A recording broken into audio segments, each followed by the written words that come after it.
Rajiv Chowk station है। यहाँ yellow line और रेड लाइन के लिए बदलें। दरवाजे बाईं तरफ खुलेंगे, कृपया सावधानी से उतरें। नमस्कार, मैं हूं अभिषेक त्यागी। आप देख रहे हैं एनएमएफ न्यूज। आवाज़ इंसान की पहचान होती है। अपनी इसी आवाज़ की बदौलत इंसान अपनी शख्सियत को बुलंद करता है। आज मैं ऐसी ही एक आवाज़ को आपसे रूबरू कराऊंगा जिस शख्स ने अपनी बेहतरीन आवाज़ को हमेशा के लिए अमर कर दिया। नमस्कार, ये राजीव चौक स्टेशन है। यहाँ येलो और रेड लाइन के लिए बदले। दरवाजे बाईं तरफ खुलेंगे, कृपया सावधानी से उतरें। मेट्रो में सफ़र करने वाले लोग इस आवाज़ को रोज़ सुनते होंगे। मेट्रो में इस मधुर आवाज़ को सुनते सुनते आप अपने घर से दफ्तर तक का सफ़र तय करते हैं। आज इसी मधुर आवाज़ से जुड़ी जानकारी मैं आपको बताऊंगा।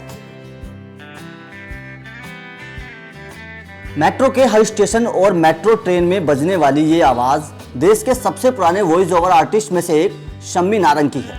दरअसल शम्मी नारंग उस समय महज 19 साल के ही थे जब उनके कॉलेज में एक विदेशी इंजीनियर ने उन्हें माइक टेस्ट करने के लिए बुलाया।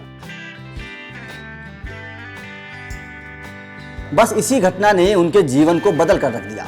शम्मी की आवाज़ से प्रभावित होकर उस विदेशी ने शम्मी को वॉइस ऑफ अमेरिका के हिंदी विभाग में काम करने का मौका दिया।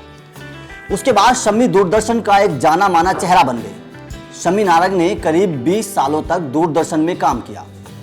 आपको बता दें कि इनकी आवाज़ दिल्ली एनसीआर से लेकर मुंबई, जयपुर, नागपुर, लखनऊ, हैदराबाद और बेंगलुरु में करीब 50 लाख से भी ज़्यादा यात्री रोजाना सुनते हैं। बेहद दिलचस्प है कि मेट्रो में शुद्ध हिंदी में अनाउंसमेंट करने वाले शम्मी नारंग ने अंग्रेजी माध्यम से शिक्षा प्राप्त की है।